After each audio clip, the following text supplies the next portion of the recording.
Hello, everyone, and welcome back to Master English Channel, where speaking English starts to feel easy and natural. I'm Sarah. And I'm Kevin.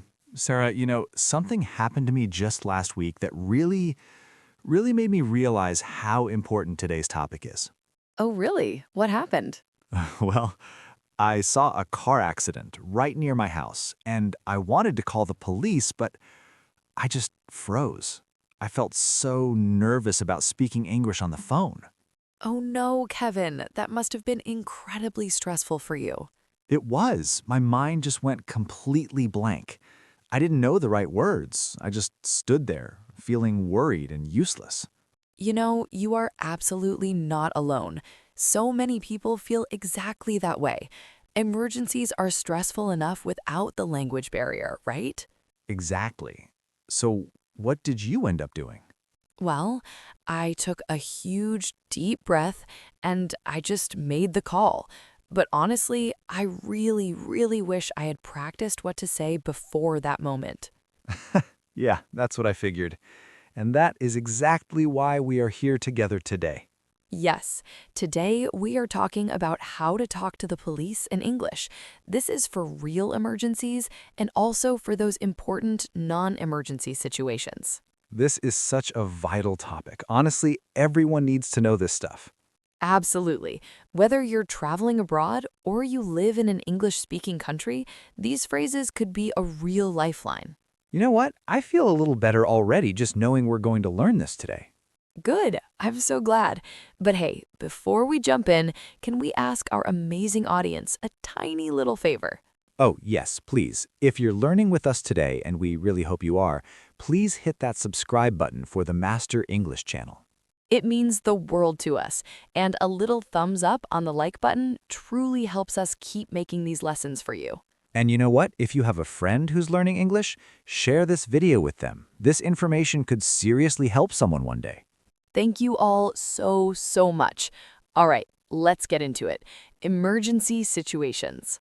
Okay, Sarah, let's start with the absolute basics. What is the very first thing I need to know? The very first thing is the emergency number. So in the United States and Canada, you call 911. 911. Right, and that's the one number for police, fire department, and ambulance, correct? Exactly right. Now, in the United Kingdom, you call 999, and across most of Europe, the number is 112.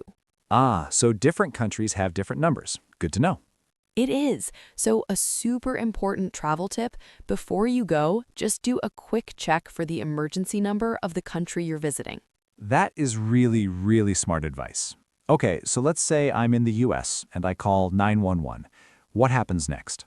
A dispatcher will answer, and they will usually say something like, 911, what is your emergency? 911. What is your emergency? Okay, so they immediately want to know what's wrong. Exactly. Your job is to explain the problem quickly and clearly. But, Sarah, what if I'm so nervous my mind goes blank and I can't think of the words? Then you start with just one word, the most important word, like help, or emergency, or police. Just one word, really? Help, emergency, police. Yes, just that one powerful word first. It gets their attention. Then you can explain more. Wow, that actually makes it feel so much easier.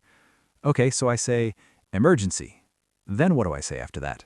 You just say what happened. Keep it super simple. For example, there's a car accident, or someone is hurt. Car accident. Someone is hurt. So short sentences, got it. Short sentences are perfect in emergencies. And Kevin, listen to this. You do not need perfect grammar. Oh, thank goodness. I always worry so much about my grammar.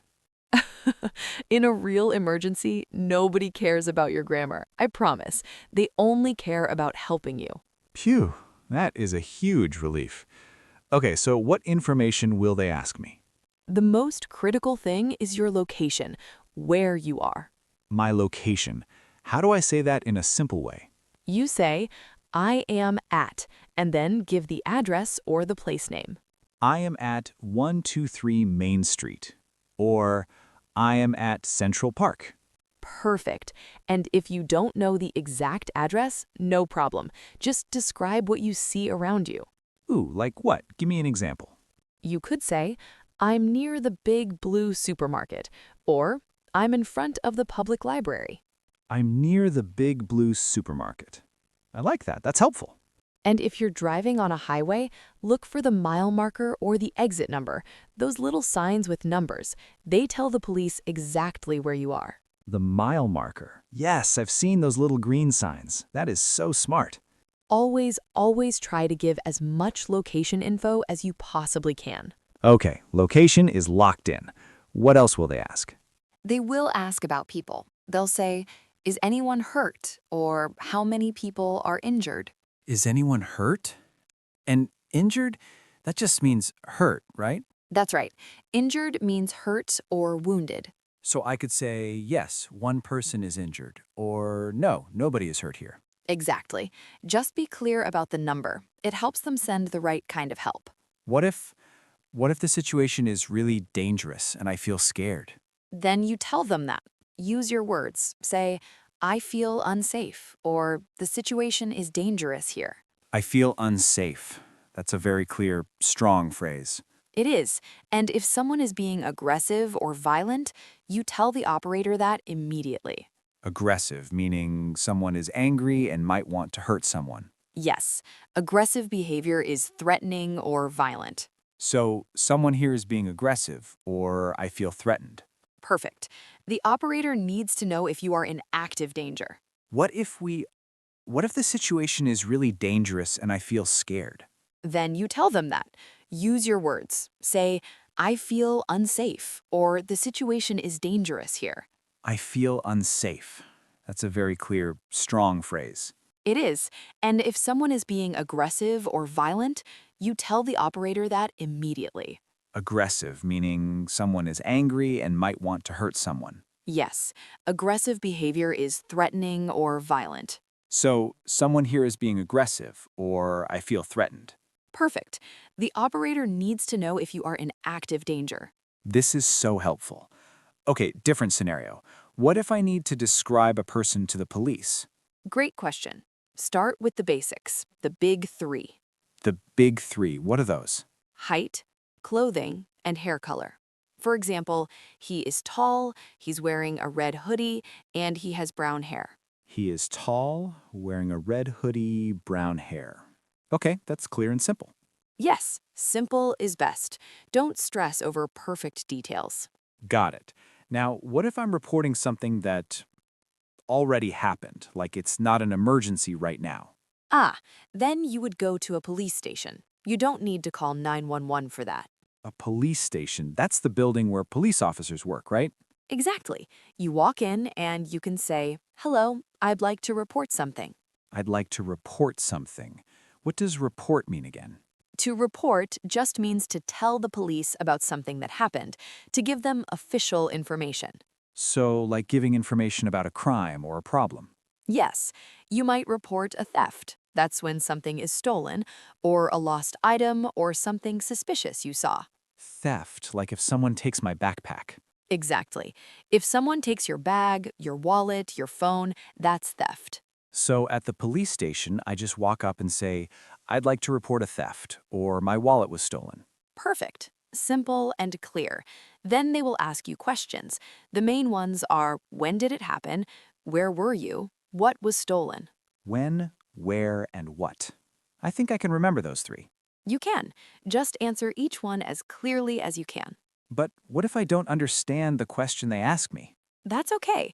Just be polite and say, I'm sorry, I don't understand. Could you please repeat that? Could you please repeat that? That's polite and clear. Very polite. And most officers will be happy to slow down or rephrase things for you. That's really good to know. Okay, new scene. What if a police officer stops me on the street? The number one rule, stay calm and be polite. Always be respectful. What should I do with my hands? I never know what to do with my hands. A very common worry. Keep your hands where the officer can see them. Don't make any sudden moves towards your pockets or your bag. Keep my hands visible. Okay, that shows I'm not a threat. Exactly. They might ask for your ID, your identification. ID, like my passport or my driver's license? Yes, it's a document that proves who you are. So if they ask, may I see your ID, I give them my passport. Correct. You say, yes, of course, here you are, and you hand it to them slowly. Yes, here you are, slowly. So they don't get worried. Exactly. In fact, it's a great idea to tell them what you're doing before you do it. Like what? Tell me. You can say, my ID is in my back pocket. I'm going to reach for it now. My ID is in my back pocket, I'm going to reach for it now. That is such clear communication. It really is. It keeps everyone safe and calm. What if the officer asks me questions and I didn't do anything wrong, I just get nervous? Just answer honestly and calmly. It's okay to say, I don't know, if you truly don't know the answer. I don't know. Simple and honest. Honesty is always, always the best policy with the police. Last one. What if I witness a crime? Witness means I see it happen, right? That's right. A witness is someone who sees an event. So if I witness something, I should tell the police what I saw. Yes, they might ask you, can you give a statement? Give a statement. What does that mean? A statement is just your spoken or written description of what happened. You tell them the story. So I explain everything I saw from start to finish. Yes, try to be as detailed as you can remember, but here's the key. Don't make anything up. Only say what you actually saw. Only the truth. Got it. And if you're not sure about a detail, it's totally okay to say, I'm not sure about that. This is all so important, Sarah, and actually not as scary as I thought. It is important. And remember this, Kevin, and everyone. Police officers are public servants. They are there to help you. Even even if my English isn't perfect and I'm nervous? Yes, they want to understand you and help you with the situation. That is their job. That actually makes me feel a lot more confident. Good, I'm so glad. Now, let's do a super quick recap together, shall we? Yes, let's lock in these important phrases for everyone. We talked about calling 911, or the local emergency number. We learned the operator might say, "What's your emergency?" and we need to give our location. We learned how to say if someone is hurt or injured. We talked about going to a police station to report a past crime. We learned the phrases, I'd like to report a theft, and my wallet was stolen. We learned to keep our hands visible if stopped by an officer. And to say, my ID is in my pocket, before reaching for it. That is a lot of incredibly useful information for scary situations. It is, and knowing these phrases could truly help someone during a very difficult moment. I feel so much more prepared now. Thank you, Sarah. You are so welcome. Now, a question for all of you wonderful people watching. Yes, we would love to hear from you down in the comments. Have you ever needed to talk to the police in English? What was that experience like for you? Or if you haven't, which phrase from today's lesson do you think is the most important to remember? Please write your answer in the comments. It's fantastic writing practice, and we promise. We read every single comment you write. We really do. We love connecting with you and hearing your stories. And please, if you find this helpful, don't forget to subscribe to the Master English channel. More real, practical lessons are on the way. And share this video with a friend. You never know who might need to see this. Thank you from the bottom of our hearts for learning with us today. We truly hope this helps you feel more confident and prepared. Remember our mantra, everyone. Stay calm, speak clearly, and don't worry about perfect grammar. You can do this. See you all in the next episode. Stay safe, keep learning, and take care. Bye-bye, everyone.